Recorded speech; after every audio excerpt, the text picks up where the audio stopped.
In 1979, the Shah of Iran did not fall in a sudden explosion of revolution. His regime dissolved slowly through erosion of legitimacy, economic decay, and the quiet withdrawal of loyalty from the very security forces meant to protect it. By the time he fled the country, the system had already collapsed from within, reshaping the Middle East for decades. Nearly half a century later, Iran finds itself at a disturbingly familiar crossroads. A deeply unpopular leadership presides over a collapsing economy. Protests that began over bread and currency have evolved into existential defiance. And the central question haunting Tehran is no longer whether the regime is threatened, but whether the men with guns will continue to obey orders once the cost becomes unbearable. This is not a story of sudden revolution, but of slow panic, the most dangerous phase for any authoritarian system. The current unrest began not with ideology, but with math. On December 28th, Iran's currency entered freefall so severe that prices became meaningless almost overnight, shattering the basic function of money itself. Electronics vendors, trapped at the intersection of imports, foreign exchange, and consumer demand, were among the first to strike, not out of politics, but survival, as inventory turned into a liability and every sale risked ruin. Yet history is unforgivingly consistent. Economic protests never remain economic. Once people take to the streets, the currency becomes a symbol, inflation becomes an accusation, and power itself becomes the target. Within days, chants shifted from reform to calls for the death of the dictator, signaling that the regime had entered a danger zone from which exits are rare. By early January, protests had spread to more than 108 cities and towns, a scale and speed that authoritarian systems are structurally ill-equipped to manage. Such regimes can crush isolated unrest, but nationwide defiance stretches security forces thin, forces commanders into impossible deployment choices, and emboldens the population with every unresolved day. Momentum, more than sheer numbers, determines outcomes, and momentum now favors the protesters. This surge comes at the worst possible time for Iran's leadership, as the supreme leader, now 85, shows visible signs of physical, cognitive, and political decline. In systems where legitimacy is centralized in a single figure, the leader's health becomes inseparable from the regime's stability. In 1979, the Shah's secret terminal illness quietly corroded military confidence long before the public knew. Hesitation spread, loyalty fractured, and collapse followed. Today, eerily similar variables are aligning: the leader's condition, the cohesion of the Revolutionary Guard, and the psychology of the streets, each feeding the other in a dangerous feedback loop. That is why reports of a contingency escape plan have sent shockwaves through diplomatic and intelligence circles. According to shared intelligence, Iran's supreme leader has prepared a Plan B: flight to Moscow with close aides and family should security forces begin to defect. Russia has increasingly become a sanctuary for collapsing autocrats, offering survival without accountability, and the symbolism of such preparations is devastating. A regime that projects divine permanence while privately planning escape sends a powerful message, not to the public, but to insiders. Authoritarian systems do not fall because crowds gather. They fall when elites stop believing. Yet even as fear of internal collapse grows, Iran's parliament has escalated threats against U.S. military bases, revealing a classic pattern of authoritarian panic: external aggression as a substitute for internal legitimacy. Such threats are less about Washington than about reassuring the Revolutionary Guard that the regime remains defiant and dangerous, even as hunger and inflation erode that illusion. As protests continue, reports of live ammunition being used against demonstrators and footage of detainees being beaten or killed have circulated widely. Whether every image is authentic is almost beside the point. Perception now outweighs verification. When enough people believe the state will openly kill its own citizens, fear ceases to suppress dissent and instead radicalizes it. Protesters have begun targeting regime infrastructure, setting fire to symbols of control, while in Tehran itself, women have publicly removed their hijabs, an act that strikes directly at the ideological foundation of the Islamic Republic. These scenes revive memories of earlier uprisings crushed by brutality, grievances buried but never erased, now resurfacing with greater force amid economic collapse and political uncertainty. The regime survived then. This time, survival is uncertain. U.S. signaling has grown more explicit, with public warnings and statements delivered even in Persian, not to reach ordinary Iranians, whose access is restricted, but to reach officers and commanders weighing whether to fire on their neighbors. History shows revolutions succeed not when crowds grow, but when soldiers refuse orders. In 1979, that moment arrived quietly, and when it did, the Shah had no army left to save him. Iran's leadership understands this all too well. That is why panic is setting in, and in authoritarian systems, panic is often the beginning of the end. Every regime collapse begins the same way, not with ideology or slogans, and not even with protests, but with the moment money stops working. Currency collapse is abstract to outsiders, but for Iranians it is lived reality. Salaries turn meaningless, savings evaporate, and daily survival becomes uncertain. On December 28th, Iran crossed a critical threshold. The rial did not merely weaken, it lost credibility. And when a currency loses credibility, it ceases to function as money. Currency is a psychological contract between a state and its people, a promise that today's labor will hold value tomorrow. When that promise is broken, trust vanishes, and no amount of force can restore it. Iran's economy had been under strain for years from sanctions, corruption, mismanagement, and capital flight. But what changed in late December was speed. Prices began shifting within hours, imported goods disappeared, inventory became unaffordable, and businesses closed not in protest, but because operating no longer made sense. This is the moment economic crisis becomes political crisis. Inflation does not strike evenly.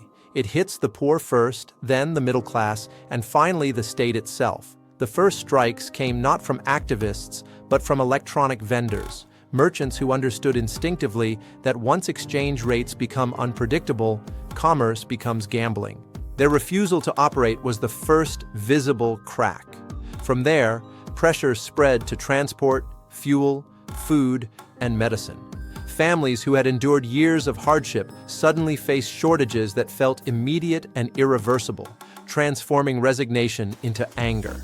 The regime responded with familiar tactics, blaming sanctions, foreign enemies, and speculation while promising stabilization. But credibility, once lost, cannot be rebuilt through speeches.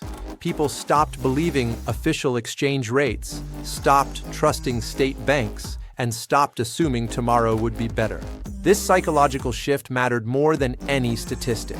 Expecting conditions to worsen, citizens behaved rationally, hoarding goods, fleeing the currency, accelerating the very collapse they feared.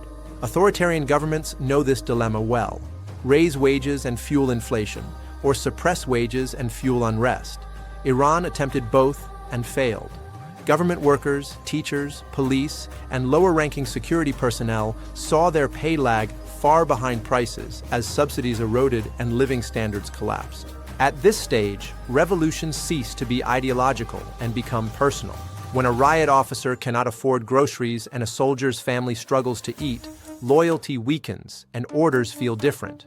Repression works only if enforcers are paid, fed, and confident. The currency collapse disrupted all three at once. Food prices surged, rent climbed, medicine became scarce, and the state discovered it could not print stability into existence.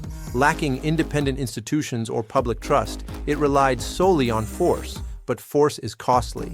Every deployment drains resources, every crackdown erodes loyalty, and every death creates martyrs. As unrest spread beyond major cities into provincial towns, the danger deepened.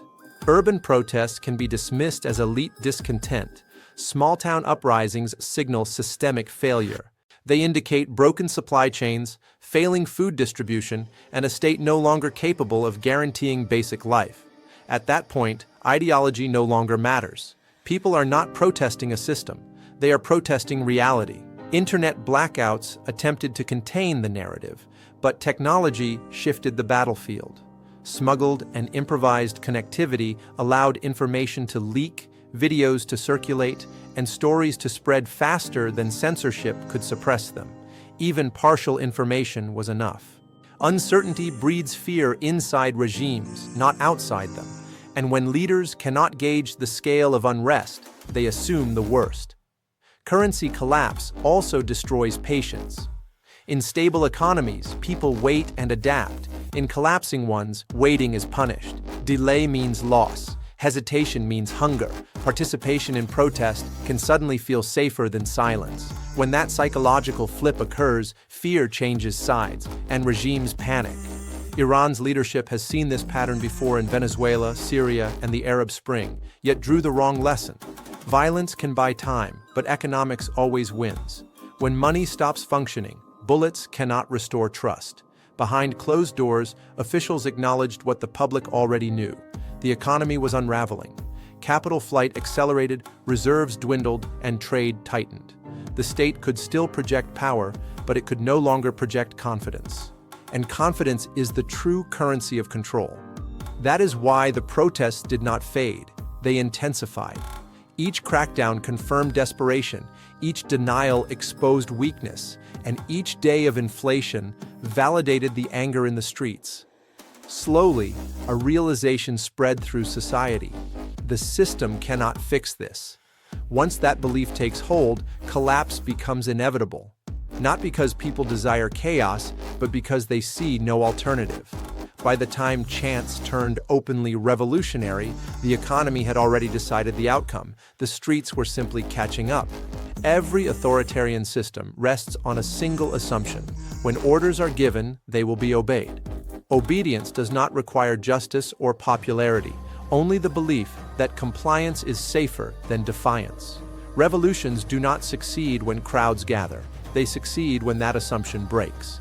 In Iran today, that assumption is under visible strain because the people tasked with enforcing authority are subject to the same economic collapse as those they are ordered to suppress. Security forces do not eat ideology, pay rent with loyalty, or feed their families with slogans.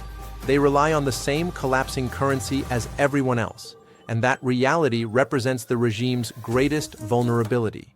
Iran's security apparatus is large but fragmented, composed of the Revolutionary Guard, the Basij, regular police forces, and internal intelligence units, each with different pay structures, loyalties, and risk calculations. Senior commanders remain insulated through political connections, informal economies, and foreign assets, but at the street level, personnel live paycheck to paycheck.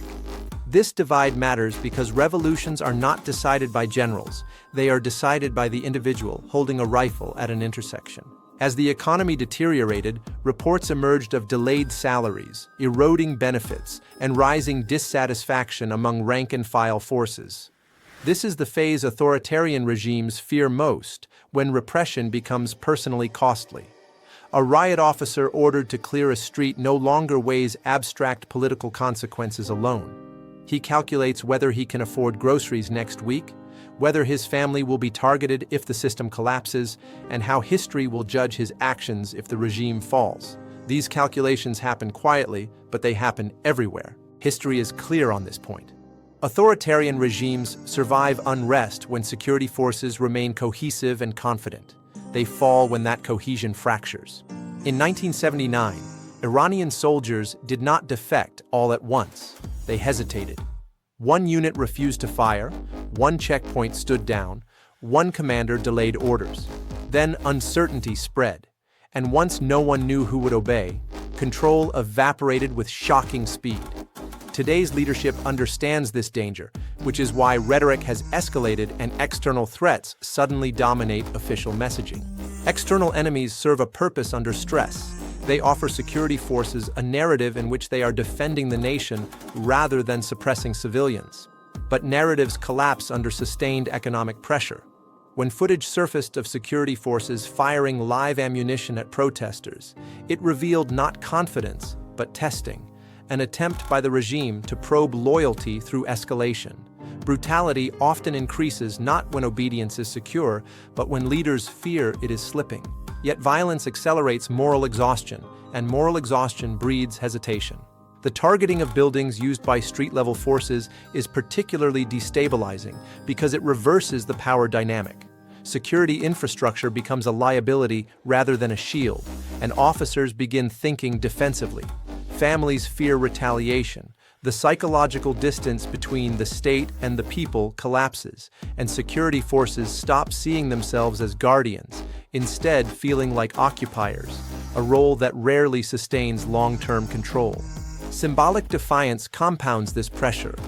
Women removing their hijabs in Tehran is not merely cultural resistance, it is a direct political challenge aimed at enforcement personnel. It forces a binary choice: enforce the law and become the face of repression, or refuse and signal weakness. Either path erodes authority. Authoritarian systems depend on consistent enforcement. Once enforcement becomes uneven, legitimacy shatters. At this stage, the regime's options narrow to variations of delay. Concessions signal weakness, escalation risks defection, and waiting allows momentum to grow. There is no stabilizing choice left. This is where rumors become weapons. Reports that the supreme leader has prepared an escape plan may be incomplete or unverified, but they do not need to be true. They only need to be believed. If an officer suspects the leadership has a parachute, his incentive to sacrifice himself collapses instantly. No one dies for leaders who plan to flee. History repeats this pattern relentlessly, from Tunisia to Egypt to Iran itself. The moment security forces believe the leadership is preparing to abandon ship, loyalty becomes transactional, and transactions fail under inflation. The Revolutionary Guard may remain cohesive for now, but cohesion is not permanent. It depends on confidence in leadership, confidence in victory, and confidence that repression will succeed. Every day protests persist, that confidence erodes. This is why panic is spreading inside the regime. Not because protests exist, but because leaders cannot be certain who will fire tomorrow. Once that uncertainty reaches a tipping point, collapse becomes rapid and appears sudden from the outside. From within, it feels inevitable. And this is why external actors matter at this stage, not because they will intervene directly, but because their signals shape the calculations of those holding weapons. That reality defines the next phase of this crisis. Every collapsing regime eventually looks outward, not for solutions, but for distractions. When internal legitimacy erodes, external conflict becomes tempting because it offers unity, justification, and a pretext to silence dissent in the name of survival. This is the paradox of pressure. Applied correctly, it accelerates collapse. Applied poorly, it rescues regimes on the brink. Iran now sits squarely inside this danger zone. From Washington's perspective, the picture appears simple: a brutal regime, peaceful protesters, an aging autocrat, and a collapsing economy. History seems to suggest opportunity. But history also warns of catastrophic miscalculation, because external pressure applied at the wrong moment can restore cohesion to regimes that were otherwise unraveling.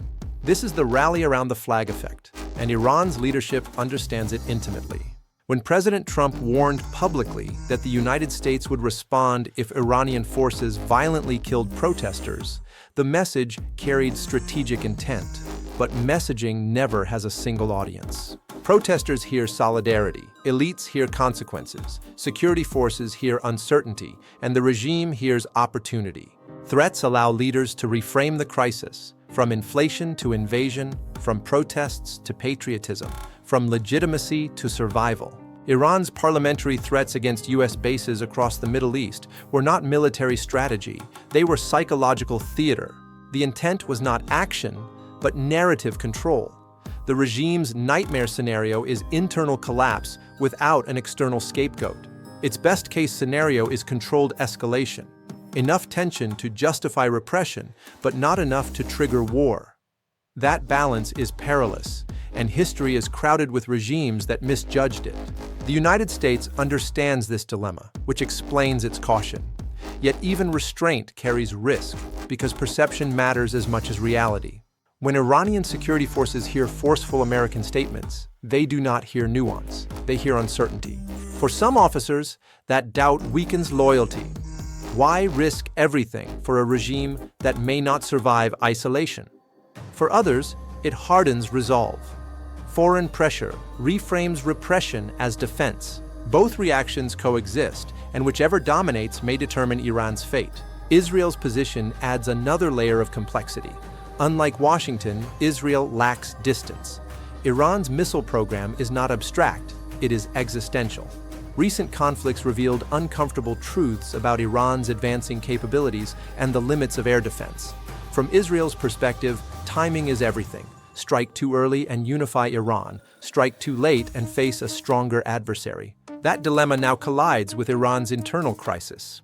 Reports that Israeli leaders discussed preemptive strikes on Iranian missile infrastructure during meetings in Washington matter not because action is imminent, but because Tehran knows the discussions are happening. That knowledge alone reshapes calculations, forcing Iranian leaders to weigh which threat is greater, internal collapse or external attack. When regimes confront multiple existential dangers, they often choose escalation. Yet Israel faces its own paradox. If Iran's regime collapses internally, Israel benefits without firing a shot.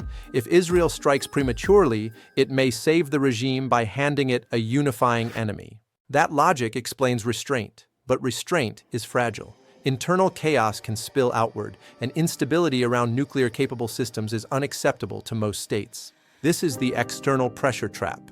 Every move produces unintended consequences. Every signal alters internal dynamics.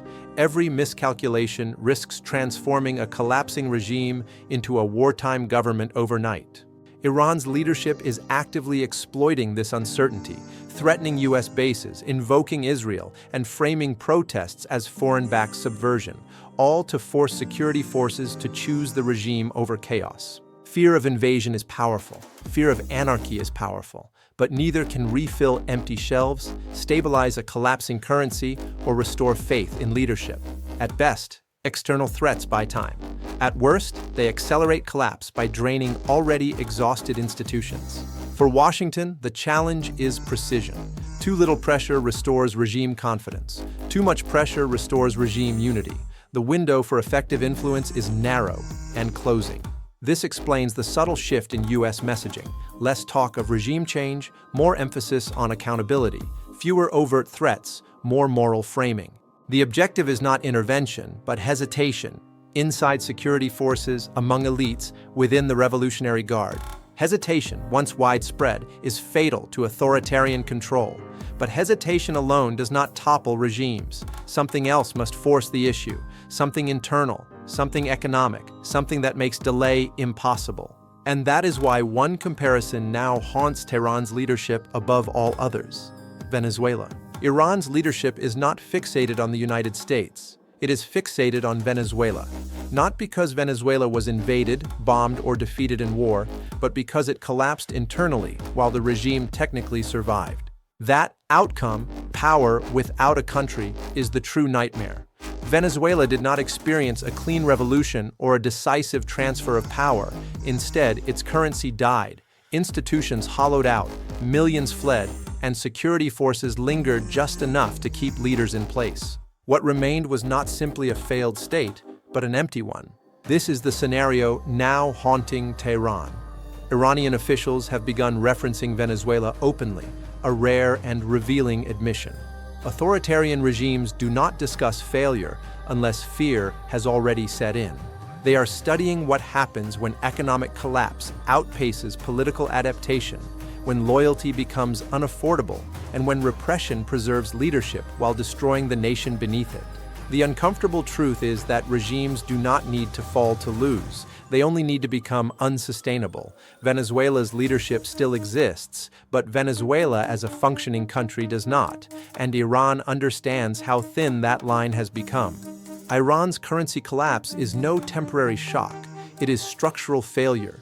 Years of sanctions, corruption, capital controls, and misallocation have converged into a closed loop with no painless exit.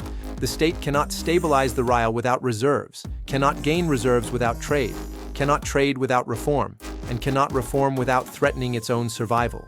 Time no longer works in the regime's favor.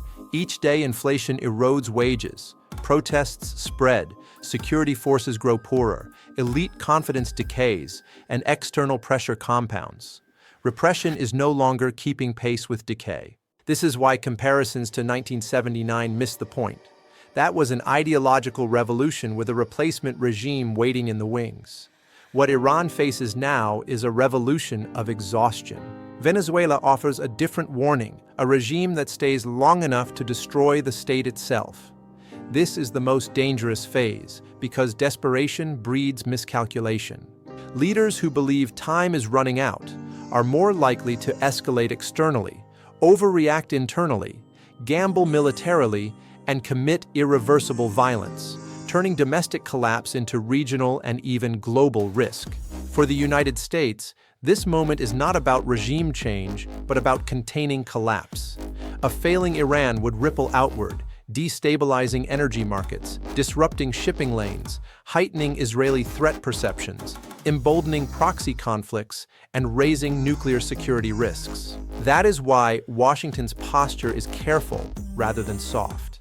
The irony is that Iran's regime may already have lost even if it remains in power, because power without legitimacy becomes mere maintenance. Maintenance without resources becomes collapse, and collapse without transition becomes chaos.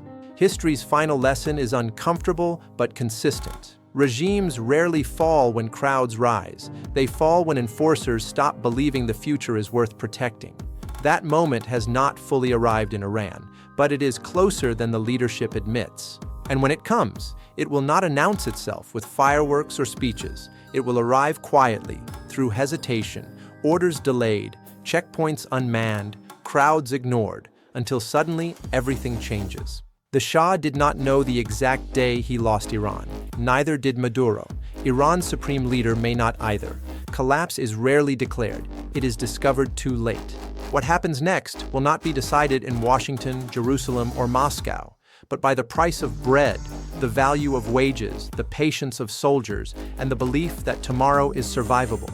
If those fail, no amount of force can save the system. History does not repeat, but when economies collapse, leaders age, security forces hesitate, and people lose fear, history always rhymes, and Iran is running out of verses.